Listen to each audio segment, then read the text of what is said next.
वक्फ संशोधन कानून को लागू रखने का फैसला सुनाया है। कोर्ट ने साफ कहा कि कानून को पूरी तरह रोका नहीं जा सकता। हालांकि सुप्रीम कोर्ट ने नए वक्फ कानून की कुछ धाराओं पर रोक जरूर लगा दी है। वक्फ पर क्या है सुप्रीम ऑर्डर, इस रिपोर्ट में देखिए।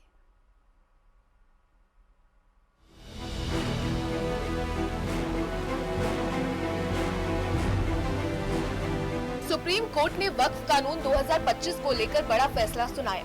एससी ने मुस्लिम पक्ष की ओर से उठाई गई आपत्तियों पर गौर करते हुए इन नए वक्फ कानून की कुछ धाराओं पर रोक लगा दी है। एससी ने साफ किया कि कानून को पूरी तरह रोका नहीं जा सकता।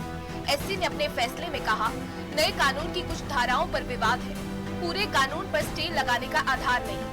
कानून लागू रहेगा, कुछ प्रावधानों पर रोक, 5 साल प्रैक्टिसिंग होने की शर्त पर रोक, बोर्ड में गैर मुस्लिम की नियुक्ति पर रोक नहीं, बोर्ड में 3 से ज्यादा गैर मुस्लिम सदस्य ना हो, कलेक्टर का फैसला अंतिम फैसला नहीं होगा, रजिस्ट्रेशन का प्रावधान जारी रहेगा। आज जो माननीय सर्वोच्च न्यायालय ने अंतरिम राहत पे विचार करते हुए बहुत स्पष्ट आदेश दिया कि जो वक्फ अमेंडमेंट की जो प्रोविजंस है उसको स्टे नहीं किया गया है।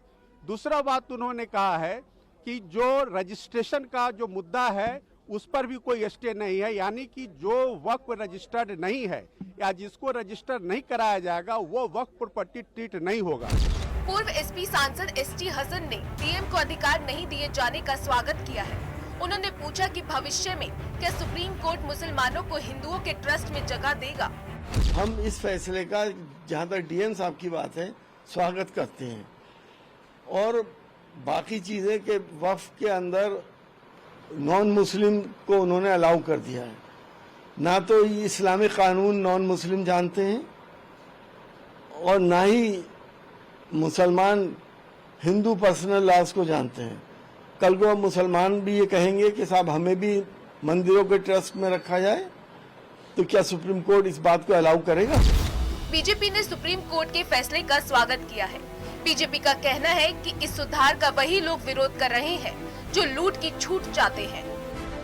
वो लूट के छूट का लीगल लाइसेंस अभी भी चाहती है। जिस लीगल लाइसेंस पर जो है वो नाकाबंदी और तालाबंदी इस सुधार के बाद हुई है, वो फिर से एक बार कहते हैं नहीं जी हमें जो है वो लूट के छूट का लीगल लाइसेंस दे दो, उसकी बहाली कर दो।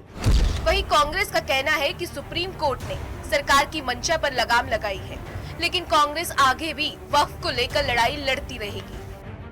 आप कैसे तय करोगे कि कौन 5 साल से प्रैक्टिस कर रहा है? ये तो आस्था का विषय है, ये तो अंतर्मन की बात है। तो माननीय उच्चतम न्यायालय ने इन तमाम संवेदनात्मक पहलुओं को और छोटे छोटे पहलुओं को देखा है। तो मैं बहुत खुश हूं और मुझे अच्छा लग रहा है। एक बहुत बड़ी लड़ाई है इस देश में वक्फ की जमीनों को बचाने की, हम उस लड़ाई को लड़ते हैं। वक्फ संशोधन कानून पर सुप्रीम कोर्ट के फैसले को विपक्ष ने सरकार के एजेंडे के खिलाफ कड़ी कार्रवाई बताया है।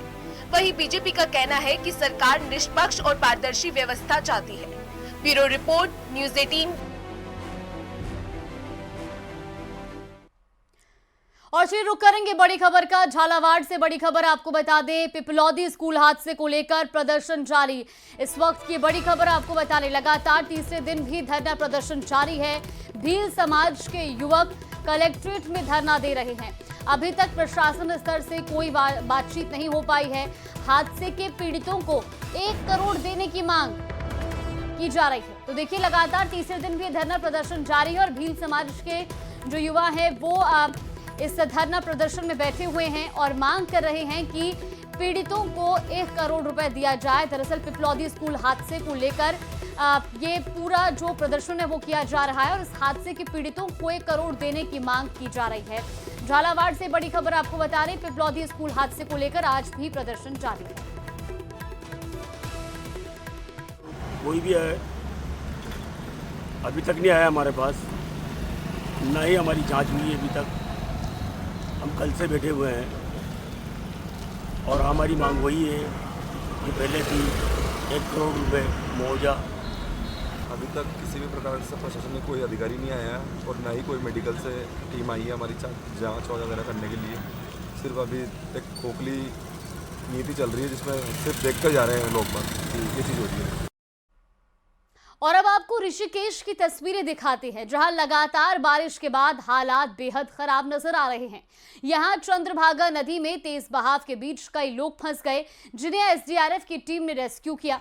आम दिनों में करीब सूखी रहने वाली ये नदी बरसात के मौसम में उफान पर होती है और आगे चलकर ये गंगा नदी में मिल जाती है। लेकिन बीती रात हुई भारी बारिश के बाद तो इस चंद्रभागा नदी ने भी रौद्र रूप दिखाया और पास खड़े ट्रक भी तेज बहाव की चपेट में आ गए। ये तस्वीरें भी आपको दिखा रहे हैं, जहां एनडीआरएफ और एसडीआरएफ की टीमें अब इन वाहनों में फंसे लोगों को सुरक्षित बाहर निकाल रही है। तो वही हालात देखिए, एक तरफ तो मानसून जाने को है और दूसरी तरफ लगातार हो रही बारिश के चलते अब नदी नाले उफान पर है और इसी बीच कई वाहन इस उफनती नदी में फंसे हुए दिखाई दे रहे हैं, जहां रेस्क्यू टीमें लोगों को सुरक्षित बाहर निकाल रही हैं।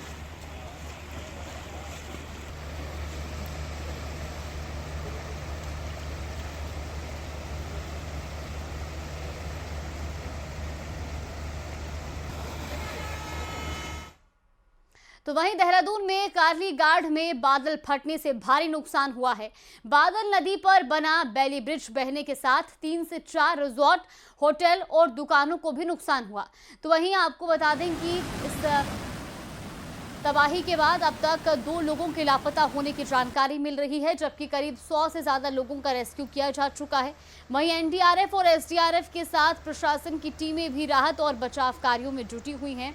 तो पहाड़ों में अभी लगातार मॉनसून का कहर जारी है और इसी बीच देर रात बादल फटने के बाद कई इलाकों में भारी तबाही हुई है। खास तौर पर बात की जाए तो सहस्त्रधारा में कई होटल और रिजॉर्ट्स जो हैं वो इस तबाही की चपेट में आए हैं। खास तौर पर जानकारी ये भी है कि 2 लोग अभी तक लापता हो चुके हैं। 100 से ज़्यादा लोगों को रेस्क्यू किया जा चुका है, लेकिन इस बीच तबाही के मंजर की तस्वीरें आपको दिखा रहे हैं। पहली तस्वीर आप देखिए, जहां पर इस तेज बहाव में फंसे वाहनों से लोगों को सुरक्षित बाहर निकाला जा रहा है। तो दूसरी तरफ एनडीआरएफ और एसडीआरएफ की टीमें अब इस तबाही वाले क्षेत्र से लोगों को सुरक्षित बाहर निकालने में जुटी हुई है। सड़क मार्ग भी इस वजह से बाधित हुए हैं, जिन्हें बहाल करने की पूरी कोशिश प्रशासन की ओर से की जा रही है और तस्वीरें भी आपको दिखा।